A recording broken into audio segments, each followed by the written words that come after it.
Hey everybody, I think today is the 27th of September, right? Tuesday? I don't know. Yeah, anyway. So we're in Columbia City, and yesterday was a great day, but a series of unfortunate events. Mistakes were made, and they started just before we left. One of my checklist items was to check Ezra's shifters, which we decided didn't need to be done because they were shifting okay. However, about 10 miles outside of Seaside, we were going up a hill and he tried to downshift and it threw his chain out his rear derailleur at the bottom, and it bent a little bit. So I tried to straighten it. We got the chain back on, and it seemed like it was doing fine, except he couldn't shift into his largest chainring on the back because his derailleur would, couldn't get into granny gear. So because derailleur would bump up against his spokes. So he was going without it. Well, fast forward a little bit, on the way out of Astoria, we were going over a little bridge and he downshifted, and it appears what happened is his derailleur got caught in his spokes, ripped it off, broke his derailleur bracket. So we coasted down the bridge and down the road right next to the bridge, and there was a guy, and I believe it was his mom, they had a pickup, and I asked him for a ride to a bike shop, which I called the bike shop. He referred me to a different bike shop to find that part. They said that they were actually loaded up with stuff to go to the dump, but they could give one of us a ride. So they took me to the bike shop, which happened to be close to the dump. And this guy had actually ordered a bike he was waiting for them to build, so he was able to check on that too. Turns out they had the bottom bracket, or the hanger. Got back, put it together, borrowed a pair of pliers, straightened out his derailleur, so everything shifts fine, and we got back on the road. However, more mistakes were made.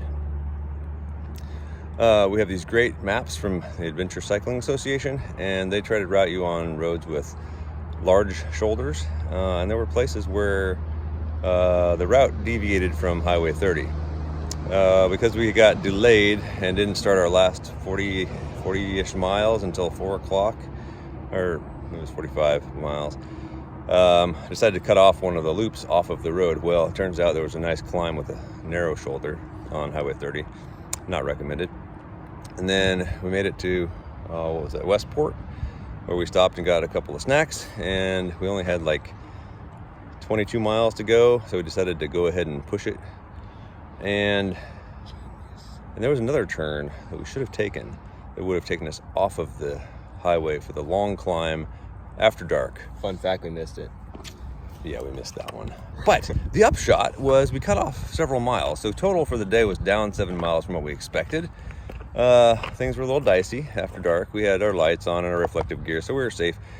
And we were watching the number of cars behind us. Going uphill, there was a passing lane, so generally everybody got over.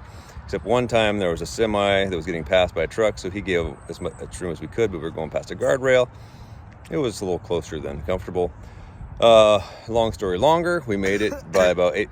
You all right back there? No, I'm dead. Made it by about 8:45 to the place we were supposed to make it to, with our total mileage being a little bit less than what we expected. And it was later, it was dark, but everything was fine. Saw a herd of elk yesterday on the way. They're probably all named Juan. Probably. The other thing, I learned I'm not a real big fan of Highway 101. Coming into Astoria, was it Miles Crossing or something like that? You go over this little bridge, right on the sidewalk, about a 2.5 foot or 3 foot wide sidewalk right next to traffic. Not a fan. But A-Town Coffee, highly recommended. That was a good spot right after you get into town. And the Astoria River Walk. Pretty nice place to go. Except when we got there, there's a cruise ship that unloaded, and it was just packed full of people. So we were kind of dodging people and stuff.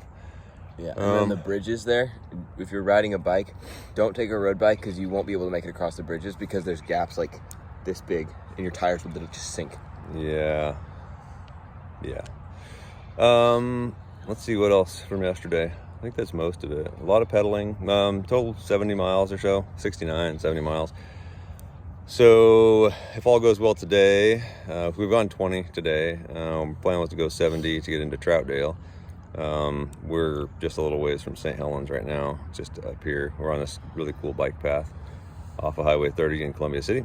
So yeah, hopefully by mid-afternoon we'll hit Troutdale and tonight we're staying at a Motel 6. So I guess they're going to leave a light on for us. And then tomorrow's the big day, riding up the gorge through the old highway, Multnomah Falls and all that. So yeah, 88 miles with 8,100 feet of climbing. So we're reserving the option to bail early and camp along the way, because that's a lot of climbing and a lot of miles. Anything else? Hit all high points. Make dinner. Oh, yeah, we're gonna make dinner. Make dinner. Oh, McDinner. Yeah, we're gonna go to McDonald's. This is already 5.5 minutes long. It's a good YouTube video. Okay, what else? Oh yeah, this morning we ate breakfast in Rainier at the Cornerstone Cafe, which is really good. Recommend that one. And we rode over a weigh scale last night. And that was I'm heavy. Yeah, Ezra tipped it at 300. I was at 250. But this morning we rode over another one. It looks like there's 50-pound increments. So we're somewhere between there. Yeah. Yeah. I was at 250 and he was at 250 as well. Yeah. Okay, there you go. There's our update for today. But he's on the lower end of 250. He was closer to 200 than I was. Right. Yeah, that's with our bikes and everything. Yeah. Okay, that's it. Another update later.